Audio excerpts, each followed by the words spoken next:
Welcome to choice academy. இன்னைக்கு Indian பாலிட்டியில் என்ன topic தெரிஞ்சுக்க போகிறோம் அப்படின்னா தடுப்பு காவல் சட்டங்கள். அதை பற்றி தான் டீட்டெயில்டாக பார்க்க போகிறோம். ஸோ தடுப்பு காவல் சட்டம் என்ன அப்படின்னா ஃபஸ்ட்டு ஒரு கோர் கான்செப்ட் தெரிஞ்சுக்கலாம். நம்ம இப்போ சாதாரணமாக நம்ம நாட்டில் ஒரு சட்டம் எப்படி வேலை செய்யுது. இப்போ ஒருத்தர் குற்றம் செய்கிறாங்க அப்படின்னா அதுக்கப்புறம் போலீஸ் கைது செய்கிறாங்க, அப்புறம் நீதிமன்றம் விசாரணை நடத்துவாங்க, அதுக்கப்புறம் விசாரணை நடத்தினதுக்கப்புறம் தண்டனை வழங்குறாங்க. இதுதான் ஒரு தண்டனை நீதிமுறையா. ஆனால் அதாவது இங்கிலீஷில் புனிட்டிவ் ஜஸ்டிஸ்ன்னு நம்ம சொல்லுவோம். ஆனால் தடுப்பு காவல் ப்ரிவென்டிவ் டிடென்ஷன் அப்படின்னா என்னன்னா இதுக்கு கம்ப்ளீட்டாக அப்படியே யூஸ்வலாக நடக்கிறதுக்கு அப்படியே ஆப்போசிட்டாக இருக்கும். ஏன் அப்படின்னா இன்னும் குற்றமே நடந்திருக்காது, ஆனால் அந்த நபர் எதிர்காலத்தில் ஏதாவது ஆபத்தான செயல்கள் செய்யலாம் அப்படின்னு ஏதாவது ஒரு சந்தேகம் இருக்குது அப்படின்னா அதனால் அவங்கள முன்கூட்டியே கைது செய்கிறாங்க. இதை தான் ஒரு ப்ரிவென்ஷன் பேஸ்டு சிஸ்டமாக ஒரு க்ரைம் நடக்காமல் பாதுகாக்கிறதுக்கு தடுக்கிறதுக்காக இந்த தடுப்பு காவல் சட்டம் உருவாக்கியிருக்காங்க.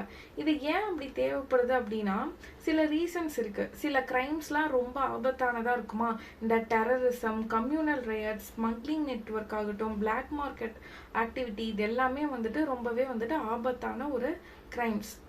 இதை கடுமையாக எதிர்த்து என்ன பண்ணோம், நம்ம அதை நடக்காத மாதிரி கண்ட்ரோல் பண்ணோம்.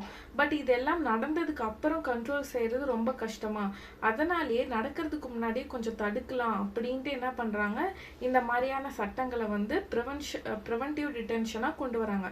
அதாவது அவங்க செயல் செய்வதற்கு முன்னாடியே கைது செய்யறது. இது என்ன இருக்கணும், இப்போ இன்டெலிஜென்ஸ் மூலியமாக யூஸ் பண்ணி இவங்க என்ன பண்ணியிருப்பாங்க, நிறைய நம்ம கண்டுபிடிச்சிருப்போம் நம்ம நாட்டோட செக்யூரிட்டிக்கு த்ரெட் வராத மாதிரி. அதன் பேஸ்டில் நிறைய சட்டங்கள் போட்டிருக்காங்க. என்னென்ன மாதிரியான விஷயங்களுக்கு சட்டங்கள் போட்டிருக்காங்க அப்படின்றத நம்ம பார்க்கலாம்.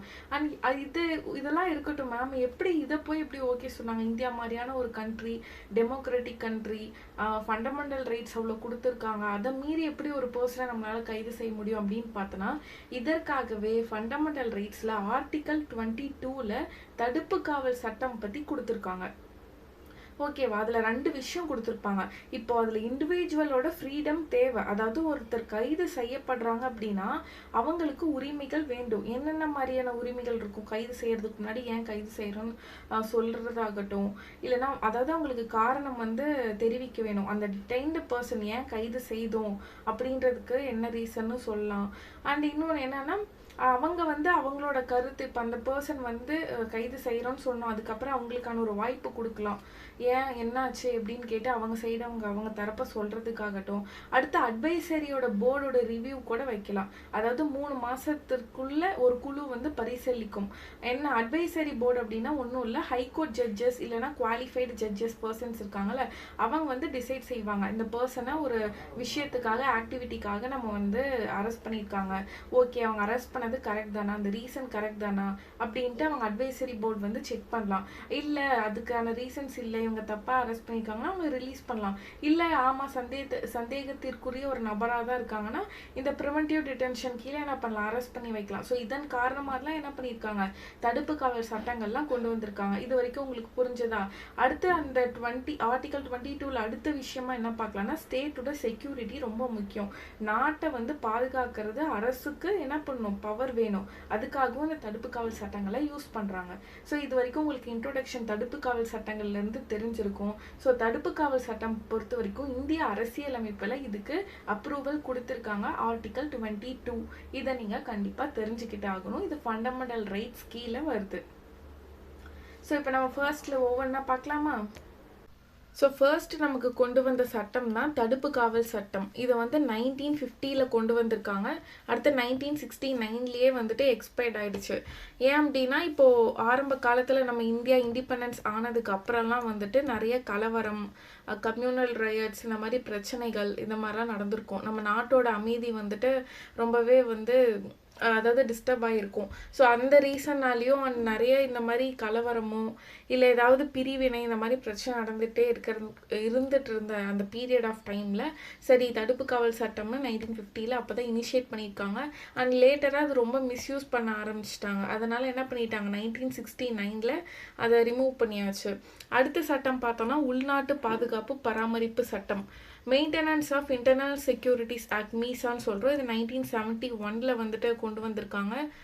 இது வந்துட்டு எமர்ஜென்சி டைமில் கொண்டு வந்த ஆக்ட் தான் இது. அப்போது எமர்ஜென்சி டைமில் நம்ம இன்டர்னல் செக்யூரிட்டிஸ்க்காக நம்ம நாட்டில் அமைதி வேணும்ட்டு தான் இந்த ஆக்டுமே கொண்டு வந்திருக்காங்க.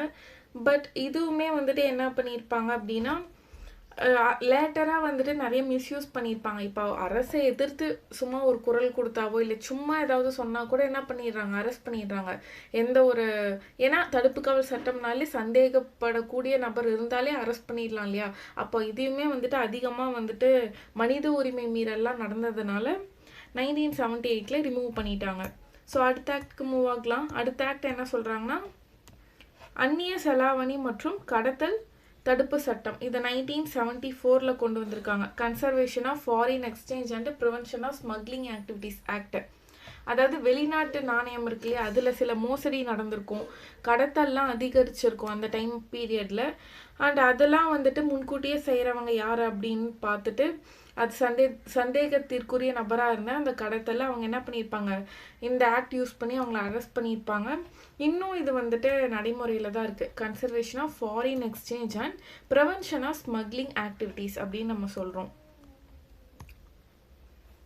அடுத்த சட்டம் என்ன கொடுத்துருக்காங்க பாருங்க, தேசிய பாதுகாப்பு சட்டம் 1980 கொண்டு வந்திருக்காங்க. நேஷ்னல் செக்யூரிட்டிஸ் ஆக்ட்னு இங்கிலீஷில் சொல்கிறோம்.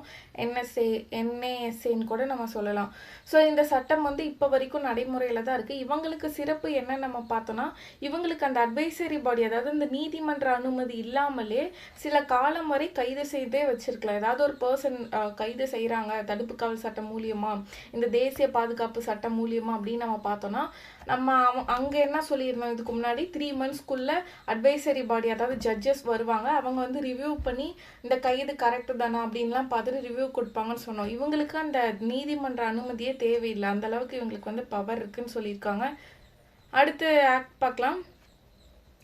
அடுத்த ஆக்ட் பொறுத்த வரைக்கும் பிளாக் மார்க்கெட்டிங் ரிலேட்டடாக வந்திருக்கு. அதாவது கள்ள வணிகம் அல்லது கள்ளச்சந்தை தடுப்பு மற்றும் அத்தியாவசிய பொருட்கள் விநியோக பராமரிப்பு சட்டம் 1980 கொண்டு வந்திருக்காங்க. Prevention of black marketing and maintenance of supplies of essential commodities act. இந்த சட்டமும் இப்போ வரைக்கும் என்னதான் இருக்குது, நடைமுறையில் தான் இருக்குது. ஏன்னா இப்போ அத்தியாவசிய பொருட்கள்லாம் கொண்டு போய் கள்ள சந்தையில் விற்பனை செய்கிறதாகட்டும், இதை வந்துட்டு இந்த பொருள் பதுக்கல்லாம் செய்கிறாங்கல்ல, அவங்க எல்லாத்தையுமே வந்துட்டு கைது செய்வாங்க இந்த ஆக்ட் படி. அடுத்த ஆக்ட் பார்த்தோன்னா அடுத்த ஆக்ட் டடா, அதாவது terrorist and disruptive activities act 1985 கொண்டு வந்திருக்காங்க. 1995 நீக்கிட்டாங்க. அதாவது தீவிரவாதிகள் அல்லது பயங்கரவாதிகள் மற்றும் இடையூறுகள் தடுப்பு சட்டம். இந்த விஷயங்கள் வந்துட்டு அப்போது அந்த டைமில் பயங்கரவாதம்லாம் அது ரொம்ப அதிகமாக இருந்திருந்தது. அந்த இதுக்குமே வந்துட்டு இவங்கள இந்த மாதிரி பர்சன்ஸை வந்து கைது செய்கிறது ரொம்ப கடுமையான ஒரு முறையில் தான் அதிகாரம் யூஸ் பண்ணி கைது செஞ்சாங்க.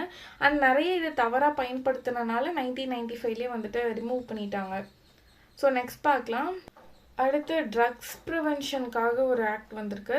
போதைப் பொருட்கள் தடுப்பு சட்டம் 1988, அதாவது prevention of illicit traffic in narcotic drugs and psychotropic substances act 1988 வந்திருக்கு. இந்த சட்டமும் இப்போ வரைக்கும் நடைமுறையில் தான் இருக்குது. அதாவது போதைப் பொருள் கடத்தல் செய்பவர்கள் இவங்களை தடுப்பு காவல் செய்கிறதுக்காக கொண்டு வரப்பட்ட ஆக்ட். அடுத்து பார்க்கலாம். தீவிரவாதிகள் தடுப்பு சட்டம் 2002 கொண்டு வந்திருக்காங்க. அதாவது ப்ரிவென்ஷன் ஆஃப் டெரரிசம் ஆக்ட் 2002ன்னு சொல்கிறோம்.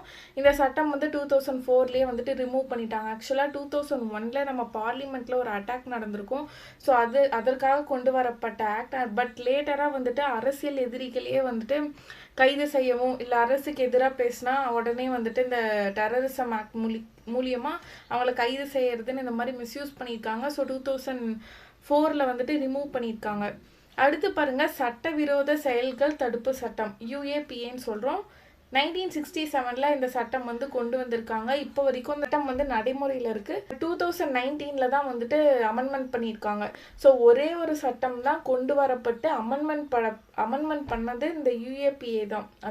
அத்தியாவசிய சேவைகள் பராமரிப்பு சட்டம் ESMA, அதாவது 1968 கொண்டு வரப்பட்டிருக்காங்க. ஸ்டில் இது வந்து நடைமுறையில் இருக்குது. அதாவது அவசர சேவைகள் லைக் போலீஸ் அண்ட் மெடிசன்ஸ், அதாவது டாக்டர்ஸ், மருத்துவம் நிறுத்தப்படாமல் இருக்கிறதுக்கு காரணமாக இந்த சட்டத்தை கொண்டு வரப்பட்டிருக்காங்க. இதில் வேலை நிறுத்தம் செய்கிறாங்க, இந்த மாதிரி அத்தியாவசிய சேவைகள் பராமரிப்பு சட்டம் கீழே அந்த அத்தியாவசிய சேவைகள் பணி அதாவது போராட்டம் செய்கிறாங்க இல்லை வேலை நிறுத்தம் செய்கிறாங்கன்னா கைது செய்திருவாங்க. இது வந்து இந்த ஆக்ட் கீழே வருது. ஸோ இது வரைக்கும் உங்களுக்கு புரிஞ்சுதா? இதுதான் வந்துட்டு தடுப்பு காவல் சட்டம் கீழே வர அந்த சட்டங்கள். ஆக்சுவலாக ஃபண்டமெண்டல் ரைட்ஸில் நம்ம பார்த்துட்டு இருக்க டாபிக் ஆர்டிகல் 22க்கு கீழே தான் தடுப்பு காவல் சட்டங்கள்லாம் வரும். நம்ம அந்த ஃபண்டமெண்டல் ரைட் கிளாஸில் நம்ம டீட்டெயில்டாக உங்களுக்கு வந்துட்டு மற்றதெல்லாம் நடத்தியிருப்போம். இந்த டாபிக் வந்துட்டு நான் செப்பரேட்டாக உங்களுக்கு கொடுத்துருக்கேன் என்னென்ன சட்டங்கள் இருக்குது அப்படின்ட்டு. ஸோ நீங்கள் இதை ஸ்பெசிஃபிக்காகவும் பார்த்துக்கலாம். அண்ட் அந்த ஃபண்டமெண்டல் ரைட்ஸ் பிடிஎஃப் நான் உங்களுக்கு ப்ரொவைட் பண்ணியிருப்பேன் கிளாஸில், அதுலேயுமே வந்துட்டு பார்த்துக்கலாம். ஸோ இதை பொறுத்த வரைக்கும் இதுதான் ப்ரிவென்டிவ் டிடென்ஷன் லா அண்ட் தடுப்பு காவல் சட்டம்னு நம்ம சொல்கிறோம். இது தெரிஞ்சுக்கிட்டாலே நமக்கு மோர் தென் எனஃப். இவ்வளோ தான் இருக்குது. இதில் வந்து கொஷின் வந்து மேட்ச் இட் மாதிரி கேட்கலாம், இல்லை எந்த இயரில் எந்த ஆக்ட் போட்டிருக்காங்க, இல்லைன்னா அப்ரிவேஷன் கொடுத்துட்டு இது கரெக்ட் தானா அப்படின்னு கூட நம்ம கேட்கலாம், இந்த இயரில் தான் உருவாச்சான்னு. ஸோ அதன் படி பார்த்தா இது ஓகே, அவ்வளோதான், டீட்டெயில்ஸ் போதும். ஸோ மீண்டும் உங்களை நெக்ஸ்ட் கிளாஸில் சந்திக்கிறேன். Thank you all.